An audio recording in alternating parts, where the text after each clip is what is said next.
And we are live. Welcome, mystery and thriller fans. I'm your on-air host, Sara DiVello, and I am so excited to welcome tonight Rebecca Hanover, who's here to give us the inside scoop on the cutthroat, twisty world of private school applications in her brand new book, The Last Applicant. Rebecca, welcome to Mystery and Thriller Mavens. Tell us about this book.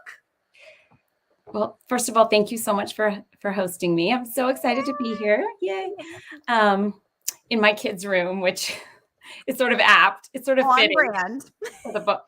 But yes, I will give you the pitch, which is, as you said, the sort of high octane, high stakes world of K through 12 admissions in Manhattan. And an admissions director, Audrey Singer, is stalked by a parent, Sarah Price, who is extremely desperate to secure a spot for her child in the next year's kindergarten class, and will go to great lengths to make that happen. And from there, it's kind of a cat and mouse, the two women getting enmeshed in each other's lives, and it gets twisty and dark from there. Ooh, well, I just want to say on behalf of all Sarahs that let's not blame the Sarahs. But if we do blame the Sarahs, she's Sarah with an H, and I have no H. So yes, she's Sarah with an H, and she's desperate, but hopefully you grow to love her. And desperate, but very funny and witty and lovable. So let's stick with that. We'll remember that. Sarahs. Oh my goodness. So many people are laughing with us on Facebook. Okay, y'all, let's get down to it. So we're going to get your week off to a killer start. If you've been here before, you know the drill. And if you're new, welcome. We're so happy to have you. Here's the drill. Every Monday, I give you my handpicked featured authors, and you get to ask them anything. So ask Rebecca about The Last Applicant. Ask her about these killer cutthroat admissions. Ask her about Sarah. Ask her about Audrey, the place, how she thought of this crazy book idea. Was she perchance submitting her kids' school applications when this killer idea struck? We need to spill the tea, and you know we will, because it is Mystery Monday. Get the questions going in the comments. We'll get them right over to her. Renee, welcome to the conversation. Saying, hi, Sarah. I'm Rebecca from Southeast Florida. Hi, Renee, and your cute little pups. You know, I love those little dogs. She says, Rebecca, congratulations on your debut adult novel. So let's talk about that. Rebecca, you're not a debut author, but you're a debut adult novel. So tell us about that. Tell us about that transition. How are you feeling? What's going on? Yes, thank you, Renee. Yes, I have a young adult series called The Similars that came out around 2019. But this is my adult debut. I would say it's definitely been different for sure to write for adults. Probably the biggest difference is that I had to really mine a lot of my own, vulnerabilities and neuroses and things like that, because the characters are like contemporaries to me, right? Although there's a part of me that is 16 at heart. So the YA, that's why I love YA so much. But yes, this is it's a lot more raw, and the book itself is edgy and dark. So while I'm so excited for the world to read it, it also feels more vulnerable in that way. Ooh. So whilst mining these insecurities, did you find yourself identifying more with Audrey or Sarah? Definitely Sarah, which once you read it, no spoilers. We have to try hard not to spoil, but definitely Sarah, because she's neurotic, and although the whole thing is 100% autobiographical, a lot of her, let's just put that on the record. A lot of her neuroses and fears and things are a lot of the things that go through my head. And as a parent, I really relate to her. So I have 3 kids. They're 4, 8, and 12. And a lot of it was like a fantasy of, who I could have been in some other timeline. So I really relate to Sarah in that way. And in that she wants so much to do, she wants the best for her kids, like at all costs. And I can really relate to that. Ooh, interesting. Okay. So it's interesting because Sarah it just is so raw, right? So she just spills from the very first email, Yes. from the very first chapter, when she's over the deadline, not over the deadline. She's safely before the deadline, but the school, Easton, has reached its 250 kid application limit, and she just is word vomiting all over the admissions counselor. And I found myself saying, wouldn't that be so freeing just to like spew it all out and not have to be like, oh, and apologies for the delay in my responding. But what if we all were just like a lot more honest? So yeah, I relate to that as well. I mean, I'm not a Sarah. But, I mean, I'm not that Sarah, but I am an open book, and I am someone who feels like, the healthiest thing is to kind of just be really authentic. So I did bring that into her character for sure. Oh, I love that. Renee wants to know, how did you come up with this idea for your new novel? Yeah, great question, Renee. I was having coffee with a friend at Starbucks, and her kids were a little bit younger than mine, and she wanted advice on the preschool application process, which I'm laughing about, but it's real. Whether, as much as we all think it's nuts that we have to write essays to find a spot for our kid, for preschool so they can play with Play-Doh, it's real in a lot of these cosmopolitan, big cities.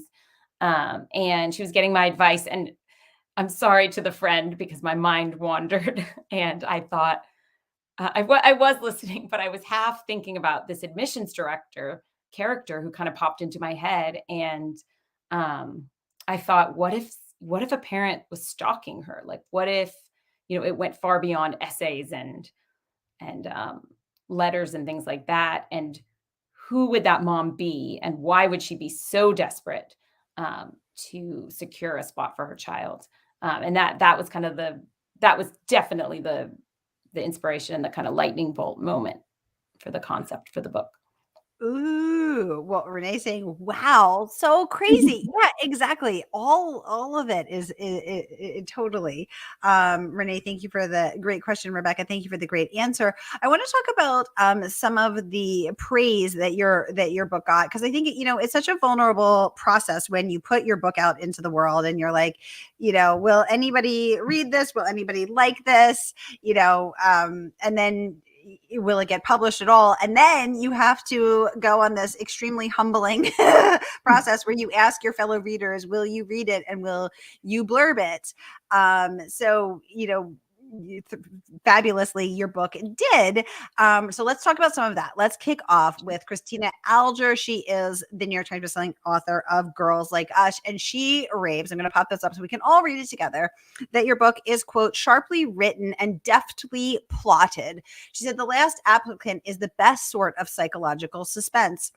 And she says, it hooked me from the first page and kept me guessing until its surprising, satisfying conclusion. So let's start there. Are you indeed a plotter, or have you fooled Christina Alger? No fooling. As I said, I'm an open book. No deception. I'm a huge plotter. I'm laughing because anyone who knows anything about my writing process will confirm that. And that comes from it started with my TV writing days, because I used to write for a soap opera, Guiding Light, one of the daytime dramas back in the day. And that's where I learned about, Save the Cat and beat sheets. And, we would plot everything out really meticulously before writing.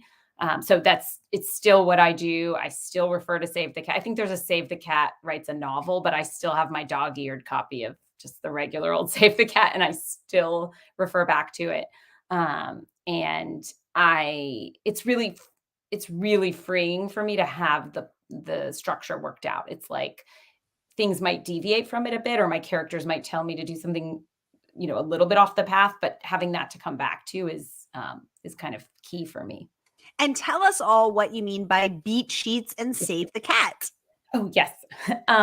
Well, Save the Cat by Blake Snyder it's sort of the Bible for screenwriters and TV writers. I think he originally wrote it for screenwriters specifically, but it shows you what the moments are, the sort of milestones are in a story that you're supposed to hit along the way, which sounds it sounds generic and like formulaic, but as I said, it's really freeing. And of course, there's brilliant writers out there, throwing it out the window as well. But understanding it is really important first before you can do that. And I just find it, I find it to just be such an amazing skeleton for any story, and it's really applicable to any story. So, it's, for example, your midpoint, like that's probably not something, if you're not a writer, that you don't think about, but otherwise you can write yourself into like nothing happening in the middle of the story unless you've planned what that's going to be. Exactly. Yeah, that's a really good point. And I have certainly found myself in that uncomfortable, in The that mushy middle. Yeah. terrible position. Yeah. Renee wants to wonder, but do you miss writing the soap opera? We're going to need to know more about the soap opera. Yeah, I know. Everybody wants to know. Yes. Oh my gosh. It was, I was in my 20s living in New York City, which is, how I live in San Francisco now, but lived in New York then, and lived on the Upper East Side for some of my time there. And I started off as an intern, a writer's assistant, kind of worked my way up to eventually getting to write for the show. And it was a dream job. I mean, the writers that I worked for were brilliant. They still are. It's interesting because a soap has 5 hours of of airtime each week. Like that's so much more than a streaming or primetime show. And so we would have to write really fast and we'd have to get these episodes out. But it makes your job even harder. So that's why, I felt like the writing team was in a way like exceptionally talented to be able to make it work and to be able to, I mean, the people that I worked under were exceptionally talented. And I learned so much from them. And yes, I miss it. It was wonderful. Turning it around that quickly. I mean, I can't even imagine. It'd be like, let's, have, him fall down an elevator and then he meets his twin sister. And it's like, oh my God, it's so hard to like, I'd be like, I can't think this fast. I need time. I need to marinate. Like, it's super character driven though. And that's the thing that's really, interesting and illuminating is like, I use so much of what I learned, still today, but it's like, it's got to come from the characters. If it doesn't come from the characters, it's not authentic. It won't work. So, yes, there's the long lost twin and the guy comes back from the dead or whatever, but, but that only works when these characters are people who feel real to you. Like they're your neighbors or your friends.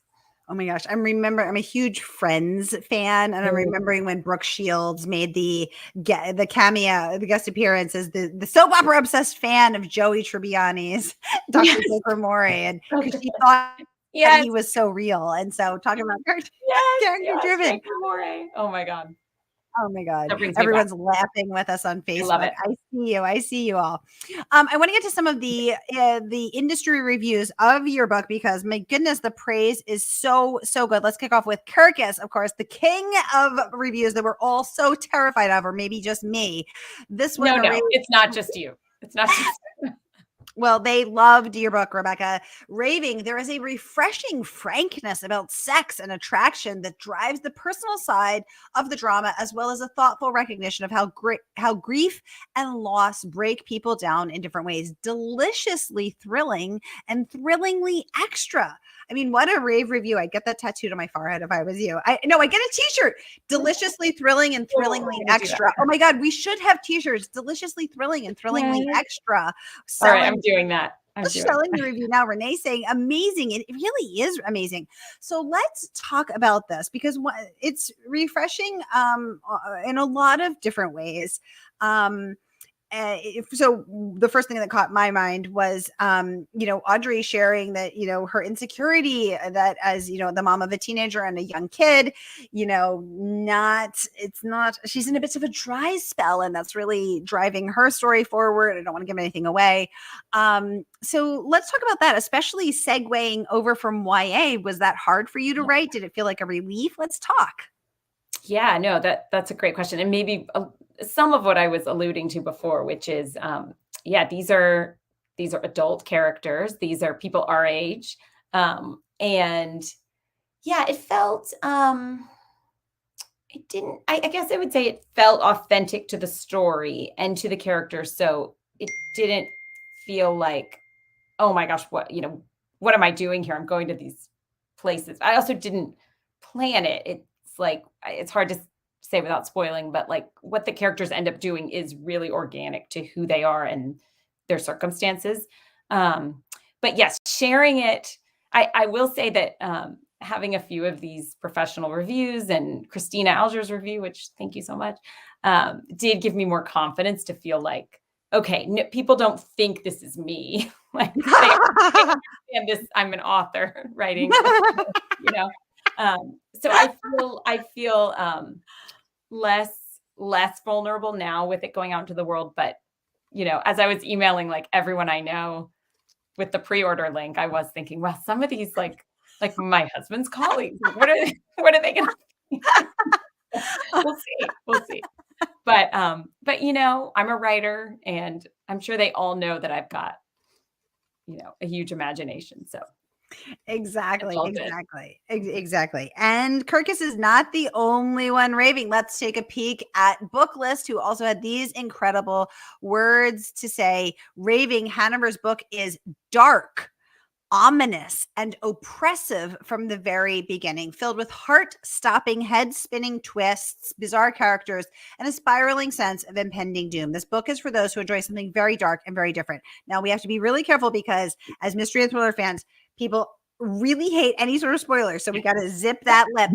But let's talk about the impending sense of doom and how, from a craft perspective, you built that dark, ominous, oppressive, impending sense of doom that made Booklist rave about this book. What do you think you did that made that so effective? I think hope the combination of a concept and a premise that sort of had some of that built into it in a certain sense, because any kind of stalking, obsession, that kind of comes with the territory. But a stalking and obsession it's not Joe Goldberg, it's not something we've necessarily seen exactly like this, hopefully. So sort of that question for readers. I mean, I think it's a book where I don't know how you felt when you were reading it, but it's a book where you just know something's going to go off the rails, but you're not sure what or why or how quite exactly. So trying to write towards that and with that in mind. And the plotting. The plotting. I'm going to be talking about the plotting till I die, because tell us about the plotting. Yeah. I always had a vision for this book so the two, you'd hear from both women's voices. You hear both POVs. And that sort of unreliable narrator, or the question of whether it's a reliable narrator, I'll let the readers decide once they've read it. The question of like, oh, now we're going to see the flip side of what we just saw. Like there's some of that, or, oh, now we're going to understand, the underbelly of something that seemed really straightforward. So trying to use the narrators to do that, I think was sort of, super, super helpful in trying to create that sort of ominous feeling. I was doing another podcast and I mentioned Gone Girl, which is of course like the gold standard for thriller writers, psychological thrillers. And that feeling of when you got halfway through and heard from Amy, like, oh, now I'm seeing through just a completely different lens, and kind of trying to employ some of that. Ooh, okay. I think I'm the last person on earth who has not read Gone Girl. Okay. Well, you can still read it, no spoiler, but you do get that like just 180 moment in that book, and of course that book's so brilliant. So that type of device was really inspirational to me. Renee wants to know, how long did it take you to write this book? Great question. And I like to add, how long did it take you to write your YA? So let's start with Renee's. Okay. Yeah. This book, gosh, I think the writing was about 9 months to a year. Oh my God, that's so fast. Yeah. This one was, That's not always the case. But I did this vision did come to me in a really strong way, and I was able to get that outline, really pinpoint it down. But that took quite a while before the actual writing. So, the whole thing was probably 2 years from when I first kind of envisioned it. Um, and then the YA, oh gosh, my first book took like 5 years to write. I had 2 small children. It was a huge learning curve to write a novel because I was always a writer. I thought of myself as a writer, but writing TV scripts is a whole different set of muscles. So that one took quite a while, although the sequel to it was another like 9 months or year process because it was under deadline, and it was easier because I already had the whole world set up. Ooh, interesting. Okay, the world building. Renee saying quickly, wow, I know I too am in awe. We're gonna need to know how Rebecca did that. Don't get too excited. I'm not saying I can always do that, but this one don't hold me to anything. But oh my God, I'm starting my timer now. It's a 9-month egg timer, so get back to work. No, but that's the thing. If the idea hits you in the right way and you really connect with it, it can be fast. But again, sometimes that's just the nature of, a specific project. And also you're a well-oiled machine. Like you have you wrote on a soap opera, which required incredibly fast turnarounds. You wrote your YA series. This is not your first rodeo. So, that is probably also part of, why you're able to turn this around. Comes into play for sure. Oh, hi, Megan Underwood Beatty. She says, just a comment from someone who has already read the book and loved it. The premise of this book at first seems familiar and done, and then quickly goes to some way unexpected places. I loved how surprised I was by it. Megan, that's such a great point, and thank you for bringing that up. And we're not going to do any spoilers here, but how did you think, because you shared how the idea came to you having coffee with your friend at Starbucks. Let's talk about the crazy twist. How did that come to you? Did you have to revise the plotting, or that also just came to you at that Starbucks? That Starbucks. That was. If so, can I drink what you're drinking? That was a pivotal Starbucks coffee. It is. Hold on, I need to renew my Starbucks membership. Right? I know. It's crazy how that happens, though. Like something in your life that seems so just regular and, uneventful can turn into something much bigger. Thank you, Megan. Great comment. Yes, I didn't know right away where the whole book would go, but I knew before I started outlining it that it would not be, I think there's an obvious sort of story of a mom stalking an admissions director. And I think there's sort of places that could go that are the more obvious sort of timeline of what could happen. But once I dug into the characters, I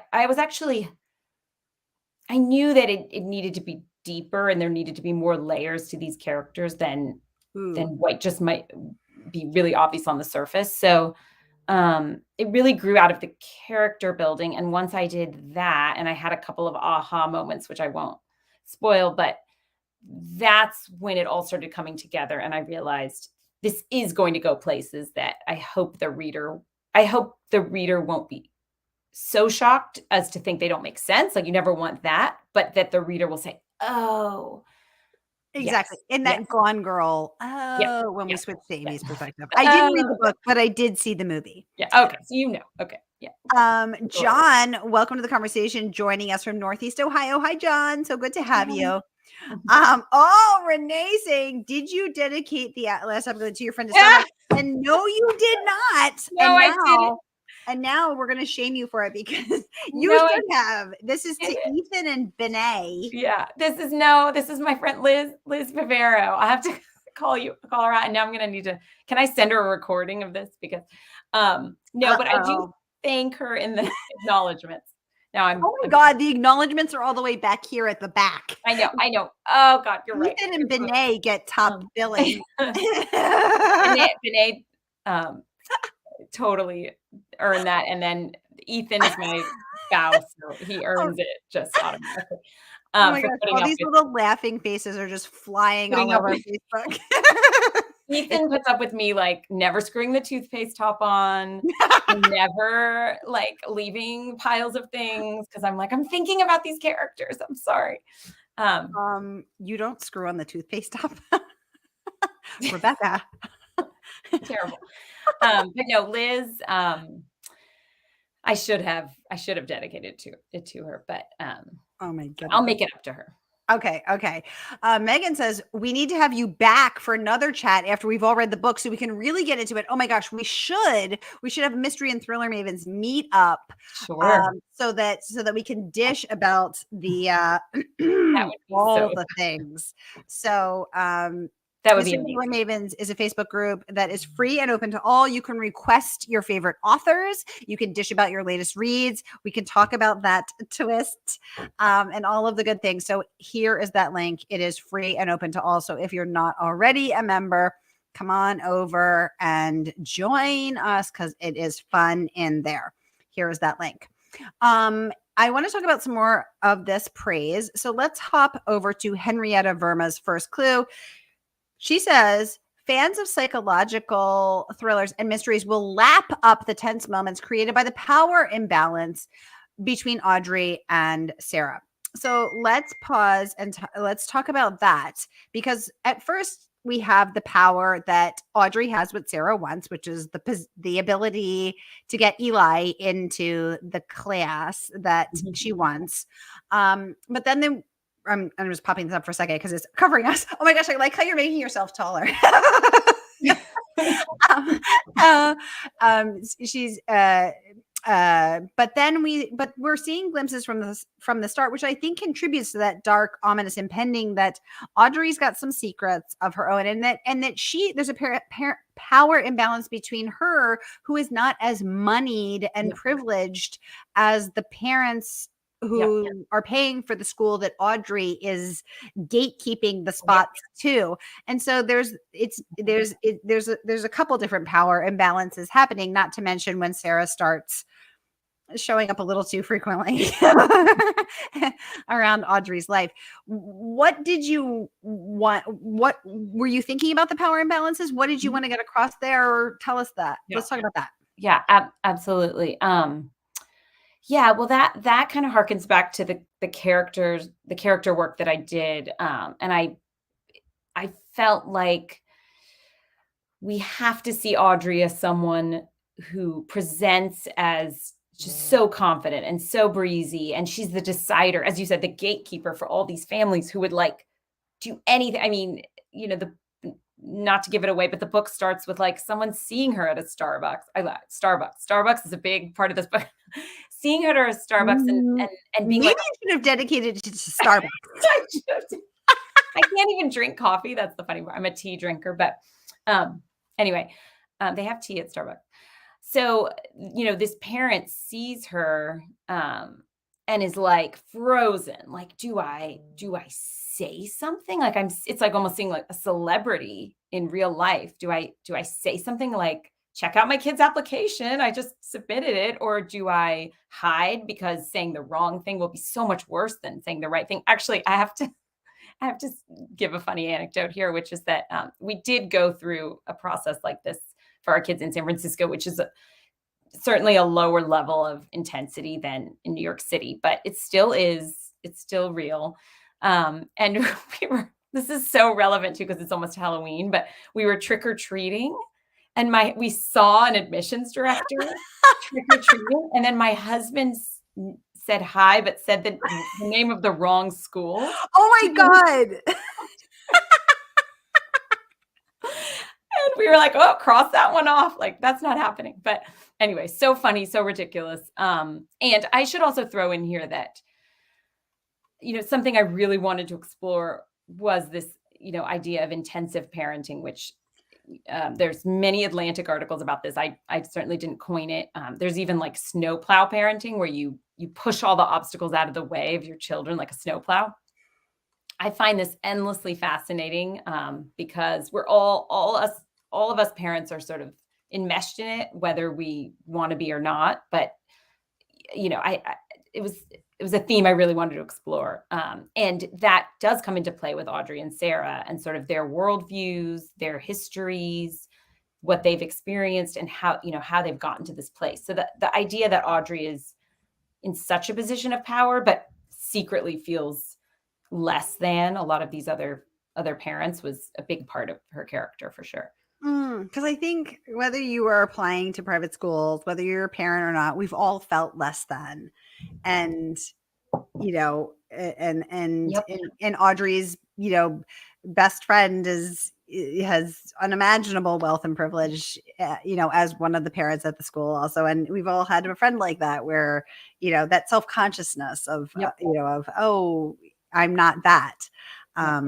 Well, y'all, the book drops tomorrow. Rebecca is coming on to give us the exclusive pre-launch scoop on all things The Last Applicant. So you can pre-order tonight, y'all. And the good folks at Murder by the Book, our favorite woman-owned independent bookstore, will ship the book tomorrow morning when it drops. It's not available yet. So no matter whether you're watching on Facebook or YouTube, click and pre-order tonight so that you too can get your hands on The Last Applicant. And let us know whether you identify more with Sara or Audrey, or both, or neither. Tell us all of the things. Renee saying, Sara, maybe that's the reason that we're dog parents. Exactly. I took Paley to puppy kindergarten, but it wasn't, it was a little competitive. I was like, listen, I'm the parent of a gifted pup, a tiny 4-legged genius. It's not easy, but I manage. Here it's actually so hard to get a vet now that it's like an 18-month wait list for a vet. I've heard. I don't have a pet. I can't. Oh my God. That's what I've heard from friends. So maybe that's the next book. I'm kidding. Why are things getting so weirdly competitive? I don't on all of the things. Oh my goodness. Oh my gosh. Y'all, time flies when you are having fun, but I did want to just talk about one other thing, because I am a yoga teacher and Rebecca shares that she loves yoga. So Rebecca, how does your practice of yoga impact your practice of writing, if at all? Oh, great question. I have to admit, I don't get to do it as much these days as I used to. It's something I'm making a goal to kind of get back to, but I've just always found it so grounding and meditative in that way. And I'm a little high strung, like not unlike Sara. That's another thing we have in common. So it's really good for me. It's really good for me. My husband's always like, come to another class, because he's now gotten into it too. So I need to do it more. But I love yoga, and that's amazing. You're a yoga teacher. How do you teach often? Do you teach a regular class? Yeah. So before the pandemic, I taught around the country. I was on the national circuit. That's amazing. And now I never went back to in person, because I started focusing more on my thriller life, my mystery and thriller life. But I do still teach, and I do still practice, because for me, who's also a mite high strung, I find it very grounding. It's super helpful for my anxiety, because I think that a calm mind is a creative mind. And also the path to publication is often rocky, perilous, and uncertain. And while you're trying to navigate getting a book deal and then wondering what's going to happen with that and the uncertainty of that, and then will the book ever sell? Will anyone buy it? Will people review it? Will it be, well received? Will I be, drawn and quartered? Girl, I get it. Yes. There's a lot of all that. And so the tools to stay present and breathe are very helpful for not only the publication, but also the uncertainty in the world right now. And that's why I find it helpful. Yeah. Agreed. Oh, what kind of yoga do you practice, Rebecca? Ooh, I have to say, I used to love hot yoga. Dare I say Vikram, but I feel like he is not. That's He's been not. canceled. We've He's moved been on. canceled, so no more, no more. But I did really like that back in the day. Now just any kind of power yoga or like, I really do want to sweat, so it doesn't have to be hot. But I know the slow flow is good for me, but if I'm gonna take the time out, I'd rather really get a sweat. Renee. So Renee has been with me for the whole 3.5 years that I've had my Strength Rolling Maven series. And Renee, I did not know you practiced yoga. Yes. I love that. And Renee shares that she practices Kripalu yoga. Renee, I was on staff at Kripalu. I was a faculty member at Kripalu, and I taught there every year as a visiting faculty member. Oh my God, maybe we actually even met. That would be so crazy. So cool. I love you, Renee. Thank you for all your amazing questions. Seriously. Yay. Oh, she says, and she meditates. Oh my gosh, me too, every day. Yep, I got my headspace. I don't do it every day, but it's a goal. It's a #goals. It's a practice. It's a practice. Yeah. Oh my goodness. Well, what a perfect note to end on. So y'all, the book is out tomorrow. So we know that Rebecca will be breathing deeply and staying present and getting into a meditative, calm headspace as she breathes her way into pub day. And we can be part of that by pre-ordering tonight, again, from our favorite woman-owned independent bookstore, Murder by the Book. So whether you're watching on Facebook or YouTube, we are broadcasting live to 7 different destinations tonight. Grab your copy of The Last Applicant, and namaste. Yeah. Thank you, Sara. This was a total delight.